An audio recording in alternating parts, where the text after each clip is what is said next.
Lévy. Elisabeth, bonjour. Bonjour. Bonjour. Alors, vous voulez parler d'un climat de violence qui se généralise. Oui, alors vous savez, les statistiques et les sociologues nous disent pourtant que nos sociétés n'ont jamais été aussi sûres, mais Oui. ce que les statistiques et les sociologues ne nous disent pas, eh bien, c'est la litanie de ce qu'on appelle désormais les incivilités et la montée des violences gratuites, qui sont gratuites, mais qui ont souvent beaucoup de conséquences pour les victimes. Ouais. Et elles ne disent pas non plus, ces statistiques, que maintenant, pour beaucoup de gens, la violence est devenue la façon normale et légitime de réagir à un conflit ou d'exprimer son désaccord. Voilà, si un prof met une mauvaise note à votre fils Ouais. ou à votre fille, vous allez lui coller une baffe.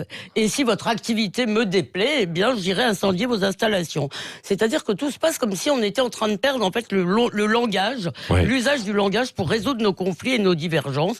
Et on voit la pression physique qui remplace l'argumentation. On le voit aussi à la fac. Vous n'exagérez pas quand même un peu? Écoutez, je vais juste vous donner quelques exemples, vraiment tous très récents. Ce matin même, les professeurs du lycée d'Alembert à Aubervilliers, dont 2 lycéens ont été poignardés à mort ces 2 derniers mois, lancent un appel à l'aide. Les agressions, les menaces sont banalisées et ils ne savent plus quoi faire.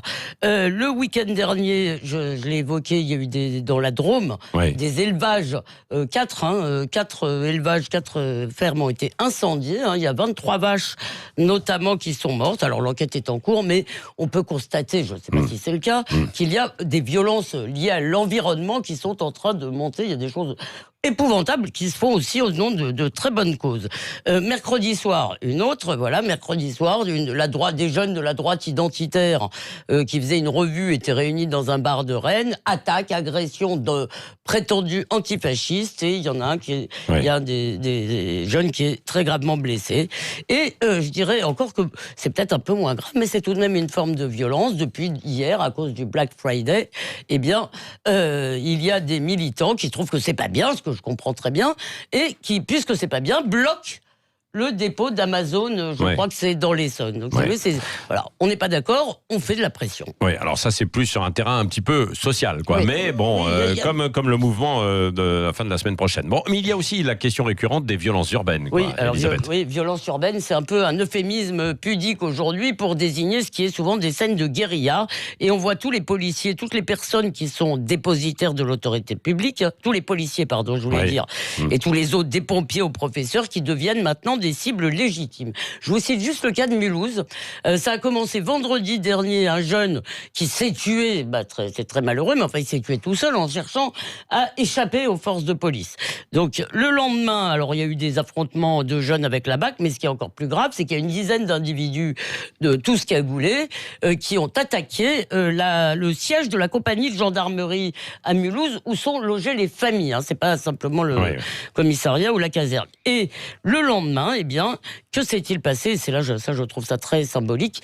Il y a 11 casernes de la région qui ont été placées sous protection renforcée, qui, à ma connaissance, le sont encore. Alors, bien sûr, c'est normal de protéger les familles des gendarmes, bien sûr, mais c'est symboliquement terrible. On les appelle d'ailleurs, c'est les représentants de la force publique, ce sont eux qui détiennent le monopole de la violence légale, et aujourd'hui ils sont éminemment vulnérables. Et je pense aussi à ce policier coincé dans une laverie pendant une manifestation, qui a parlé de sa peur, qui a parlé du fait du risque qu'il avait d'avoir à faire usage de son arme. Heureusement, il n'en a pas eu besoin. Alors, vous vous souvenez du débat de 2007 entre Nicolas Sarkozy et Ségolène Royal? Oui, tout le monde avait rigolé, Cécile, parce que Ségolène Royal avait proposé qu'il y ait des policiers qui soient le soir chargés de raccompagner les policiers. Alors tout le monde avait ironisé en disant et qui raccompagnera les raccompagneurs. Oui, mais aujourd'hui c'est beaucoup moins rigolo, parce que ceux qui sont chargés de nous protéger sont en permanence la cible d'agression, et on commence à se demander vraiment très sérieusement qui va protéger les protecteurs. Et ça, ce n'est pas très rassurant.